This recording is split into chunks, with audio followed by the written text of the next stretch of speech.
यही भक्त का पहला स्वभाव। यहीं से प्रारंभ करते हैं। गुरुर आज्ञा गरीयसी, आज्ञा गुरुणाम अविचारणीयाम। गुरु की आज्ञा पर कभी विचार मत करो। एक बात हमने समझी, जानी, भक्त चरित्र सुनकर के, कह करके, देख करके अनुभव में आई, संसार विचार का विषय है, भक्ति में विचार नहीं करना चाहिए। भक्ति हमारी न्यूनतम तब होने लग जाती है, सूक्ष्म तब होने लग जाती है, भक्ति में बाधाएं तब उत्पन्न होने लग जाती हैं। भक्ति में बाधा क्या है? भक्ति में बाधा, सेवा में बाधा भक्ति बाधा है। ठाकुर जी के नाम संकीर्तन में बाधा भक्ति बाधा है। ठाकुर जी के प्रसाद पधराने में कोई बाधा भक्ति बाधा है। कथा में आकर के मन ना लगना, ये भक्ति बाधाएं हैं। ये सब बाधाएं हैं। जहां भगवत संबंधी कार्य हम पूर्ण ना कर पाए, वो बाधा है भक्ति में। और भक्ति बाधा आती कब? जब व्यक्ति विचार करने लगता है, ये करें कि नहीं करें। वृंदावन गए पोशाक लेने, वो तो 200 की दे रहे हैं, ये 450 लगा रहे हैं। आपने पोशाक में भी विचार कर लिया, जो भाग्या ठाकुर जी के लिए, फिर उसमें विचार मत करो, वो विचार का विषय है ही नहीं। माफ कीजिएगा, मूल्य ज्यादा कम ये होना, ये एक पदार्थ को दर्शाता है। भक्ति में मूल्य ज्यादा कम थोड़ी होता है। अष्ट सखाओं में एक सखा हुए कृष्णदास। कृष्णदास जी का स्वभाव ऐसा था कि उनके नेत्रों को जो भा जाए, तो वो ये नहीं सोचते थे कि ये मुझे भाया है, वो सोचते थे मेरे लाल जी को भा गया है। उनके कानों को कुछ भा जाए स्वर, वो ये नहीं विचार करते थे कि कितना अच्छा है, मुझे बहुत अच्छा लगा, नहीं, मेरे ठाकुर जी को भाया है। हर स्थिति में अपने ठाकुर जी की इच्छा को प्रधानता देते थे। तो ग्रीष्म ऋतु का समय, गर्मी का समय, मन में भाव आया, कृष्णदास जी पौड़े हुए थे लेटे लेटे, तभी गर्मी लगी तो थोड़ा किसी वस्तु से पंखा कर रहे थे, गले में थोड़ी गर्मी लगी तो जलपान किया। उसके बाद विचार किया कोई ऐसा फल खाया जाए जिससे थोड़ी गर्मी शांत हो। तो मन में विचार आया, बोले जरूर ठाकुर जी को गर्मी लग रही है, इसीलिए मुझे गर्मी लग रही है। निकल गए महाराज बाजार में लेने के लिए खरबूज। जैसे ही पहुंचे तो महीने का पहला फल आया था। लेने के लिए जैसे ही पहुंचे, दुकानदार से जाके बोला भैया कितने का लगाया, भाव मोल करो।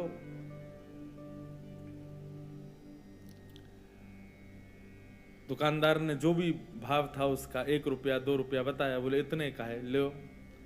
यहां कृष्णदास जी खरीदने लगे, इतने में ही राजा के सैनिक आ गए। सैनिकों ने आकर कहा, बोले नहीं, महीने का पहला फल है, पहले राजा की सेवा में जाएगा, बाद में किसी मंदिर मठ में जाएगा। कृष्णदास जी बोले यहां तो हमारे लाल जी की नाक कट जाएगी अगर ये फल राजा के यहां गया तो।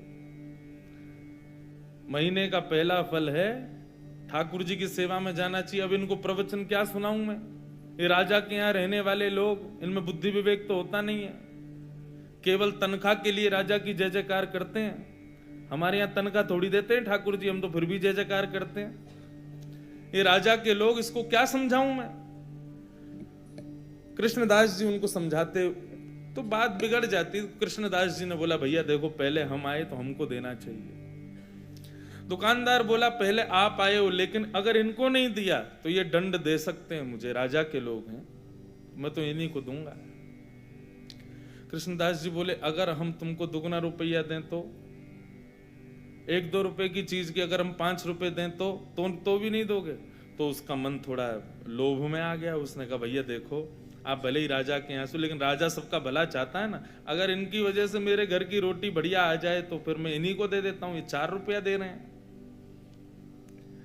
राजा के सैनिकों ने कहा हम पे कोई कमी है क्या, हम 10 रुपया देंगे, लाओ अब हमको दो। 10 रुपया बोला तो कृष्णदास जी बोले हम 15 रुपया देंगे। अच्छा एक और बात बताऊं, जेब में लाए 2 ही रुपया थे। कृष्णदास जी। लेकिन भक्ति में विचार नहीं करना होता ना, यही तो हम सिखा रहे हैं आपको। लाए 2 ही रुपया थे, लेकिन बातें देखो।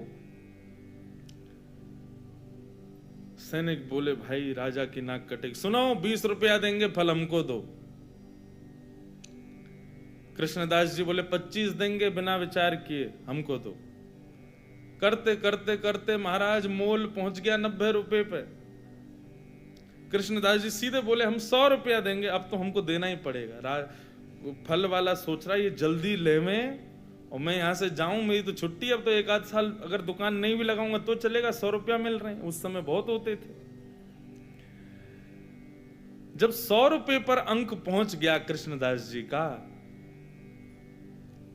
सैनिकों ने बोला कि भाई देखो, हम भले ही मोल भाव तो लगा रहे हैं, अपने राजा की नाक बचाने के लिए रुपया बढ़ाते तो चले गए, लेकिन अगर राजा ने पूछा कि फल कितने का आया और हमने कहा 100 रुपए का, तो राजा तलवार निकाल के सर धर से अलग कर देगा। बोले राज संपत्ति को तुम कुछ सोच ही नहीं रहे हो कि 100 रुपए का फल लाए हो। अंत में राजा के सैनिकों ने हाथ खड़े किए, बोले इन्हीं को दे दो, हमको नहीं चाहिए। दुकानदार बोला लाओ 100 रुपया। कृष्णदास जी बोले देख भाई, तू मोल निकाल के, तू ये फल निकाल के रख दे, बस हम लेके आ रहे हैं, चाहे कैसे भी लाएं लेके आएंगे, लेकिन इसको रख दे। तुरंत गए, ना जाने क्या क्या वस्तुएं सब लगा करके बेच करके 100 रुपए का फल लेकर के गए। ले जा करके जैसे ही रसोई घर में पधराया। अच्छा, हमारे यहां वृंदावन में बंधुओं आज भी एक नियम है, बहुत सावधानी से सुनना। ठाकुर जी के 12-1 बजे मंदिर बंद हो जाते हैं। हम लोगों को ऐसी विचारधारा है कि ठाकुर जी शयन कर रहे हैं, लेकिन नहीं। ये वृंदावन में दोपहर में मंदिर बंद होने का रहस्य शयन करना। ठाकुर जी शयन में नहीं जाते, हमारी आपकी तरह नहीं रोटी खा के पड़ गए। ठाकुर जी गौचारण के लिए जाते हैं उस समय। तो कभी भी आज के बाद वृंदावन में ये हो कि भाई 12 बज गए 1 बजे, तो किसी से ये नहीं कहना ठाकुर जी शयन कर गए। कई लोगों को मैंने देखा 1 बजे मंदिर पर, अब तो बिहारी जी के शयन हो गए। नहीं, शयन रात्रि में होता है। दोपहर में तो ठाकुर जी वनचारण के लिए जाते हैं, वन में गए, गौचारण करने गए। और उसका प्रत्यक्ष प्रमाण ये है कि जब ठाकुर जी का उत्थापन होता है 4 बजे के आसपास मंदिर खुलते हैं, तब ठाकुर जी का फलों का भोग लगाया जाता है। क्यों? इस भाव से कि ठाकुर जी वन में हैं और भिलनियां भोग लगा रही हैं। वन में कोई पके हुए पदार्थ तो मिलेंगे नहीं, तो इसलिए फल का भोग लगाते हैं। तो आज के बाद कभी भी दोपहर में ठाकुर जी का जब मंदिर बंद हो, तो उस समय भाव क्या है कि ठाकुर जी इस समय वनचारण में, यमुना के तट पर घूमने गए, भांडीर वन गए, गैया चरावे नंद बाबा की। इसीलिए कई जगह आपने देखा, देखो सेवा के भी बड़े भाव हैं। श्रीनाथ जी की सेवा, हम छोटे ठाकुर जी की सेवा करते हैं श्रीनाथ जी की। श्रीनाथ जी की सेवा में गैया और ये बछिया, ठाकुर जी के खिलौने, ये पूरे दिन ठाकुर जी के सामने नहीं रखते। ये केवल तब रखते हैं जब ठाकुर जी का राजभोग हो जाता है। सब लोग इधर देखो, इधर देखो, यहां देखो, कथा सुनो। देखो समय 3 ही दिन है आपके पास और मेरे पास भी। कोई कितनों चिल्लावे, आवे जावे, कूद पड़े आपके ऊपर, आप अपनी दृष्टि यहां से मत हटाना। दृष्टि और कान ये दोनों बस यहीं रखना। तो हमारे यहाँ नियम है ब्रज में कि ठाकुर जी के आगे गैया, ठाकुर जी के आगे खिलौने, ठाकुर जी की लकुट वगैरह, ये सब राजभोग के बाद दराई जाती है। क्यों? कि अब ठाकुर जी तैयार हो गए वन में जाने के लिए। तो आज भी नियम से सेवा वैसी ही चलती है। पूरे दिन गैया आदि नहीं रखते ठाकुर जी के आगे। और फिर हर मंदिर की व्यवस्थाएं अलग हैं। राधा रमन जी की अलग है, राधा वल्लभ जी की अलग है, बिहारी जी की अलग है, श्रीनाथ जी की अलग है, गोविंद देव जी की अलग है। पर सब जगह भाव यही है कि दोपहर में ठाकुर जी गौचारण के लिए जाते हैं। तो कृष्णदास जी दोपहर में फल ले आए, रसोई घर में लाके फल रख दिया। रसोईया जी को बता दिया जाके, बोले हमने जो है वहां रसोई घर में फल रखा है, अभी उत्थापन में ठाकुर जी को खरबूज का ही भोग लगाना।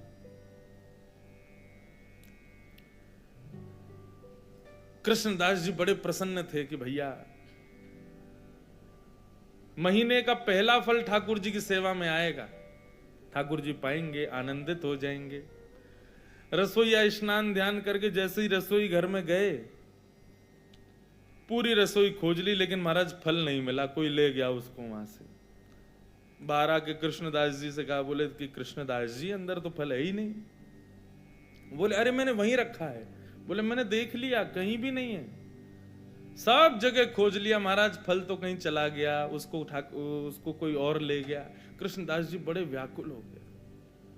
बोले एक तो मैं अपने लाला की नाक बचावे के काजे राजा के सिपाहियन से लड़ झगड़ के लायो, 2 रुपया के फल को 100 रुपया को लेके आयो, कितनी वस्तु बेच के आ गए हो। इस बात का दुख नहीं कि इतना महंगा लाया, इस बात का दुख नहीं कि इतना लड़के लाया, इस बात का दुख कि ठाकुर जी उसको पा ना पाए, कोई और ले गया। बड़े दुखित बैठे थे मंदिर के अंदर। उत्थापन का समय, अन्य फलों का भोग ठाकुर जी को लगा दिया, लेकिन कृष्णदास जी का मन बड़ा विचलित। पुजारी जी आए, बोले कोई बात नहीं, अब हमने अन्य फलों का भोग लगा दिया है, अब फिर कभी कृष्णदास जी, अब कृष्णदास जी किस किस को बताएं।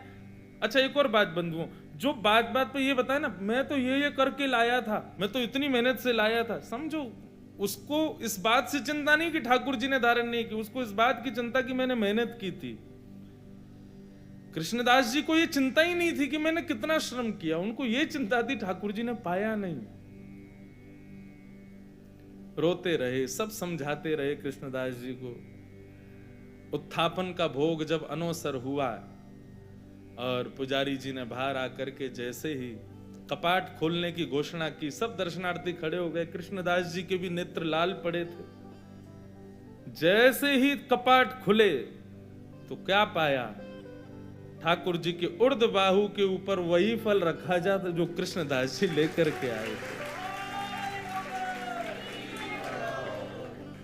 रसोईया लाता उससे पहले ठाकुर जी रसोई घर में जाके ले आए उस फल को और अपनी भुजा में ला करके धारण कर लिया।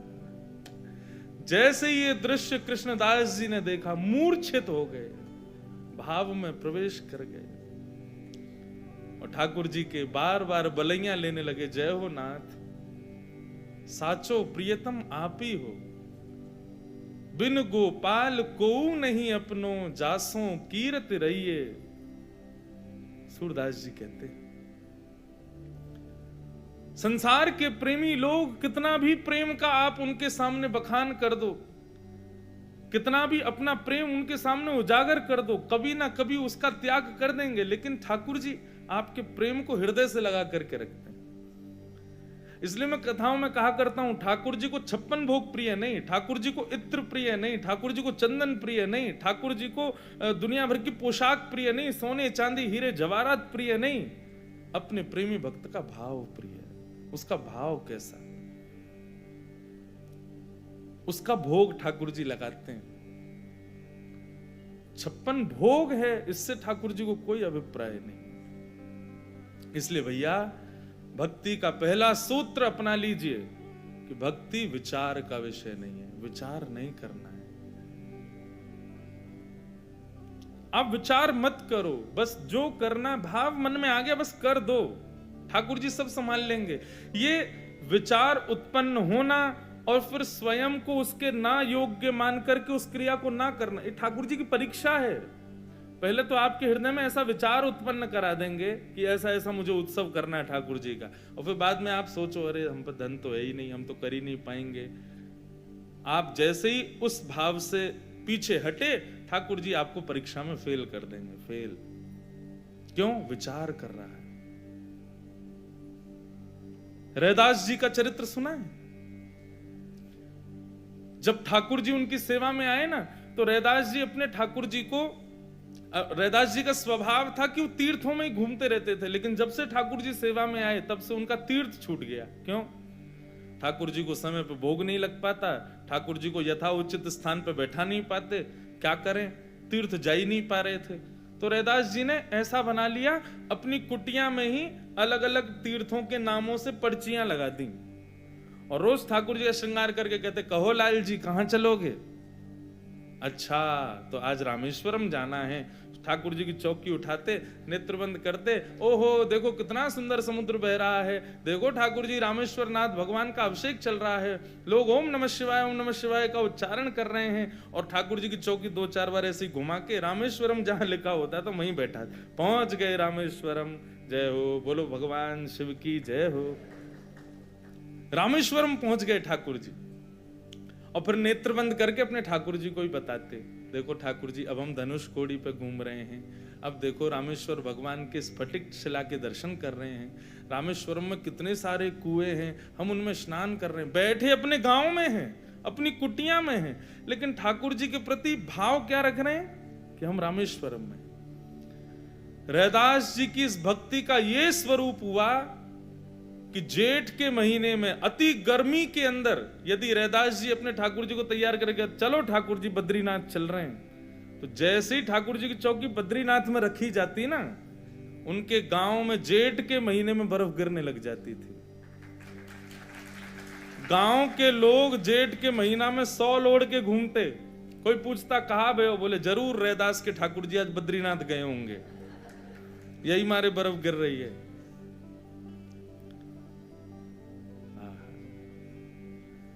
तो पहला सूत्र क्या है भक्ति का? विचार नहीं करना है। ठाकुर जी की सेवा है, ठाकुर जी का कोई सेवा प्रकल्प है, ठाकुर जी की सेवा में कोई वस्तु पधरानी है, उस पर विचार मत करो। बस जो प्रिय है ठाकुर जी को तुरंत ठाकुर जी को अर्पण करो।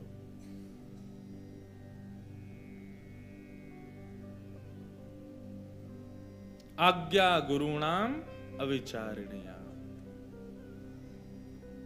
सूरदास जी गाते हैं, भरोसो दृढ़ न चरणन केरो, भरोसो दृढ़ न चरणन केरो, भरोसो दृढ़ न चरणन केरो, भरोसो दृढ़ न चरणन केरो।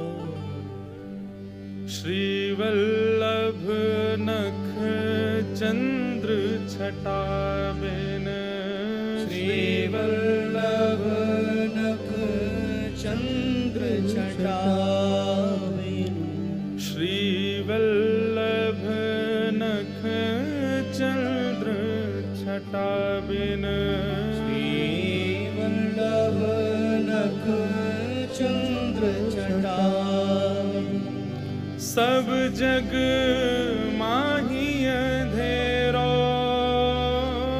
सब जग माही अंधेरो, भरोसो दृढ़ इन चरणन केरो, भरोसो दृढ़ इन चरणन केरो। भरोसा। बंधुओं, लोग दीक्षा ले लेते हैं गुरुदेव से, पर दिशा नहीं ले पाते। हमारे मायने में दिशा ज्यादा जरूरी है, दीक्षा ना भी हो चलेगा।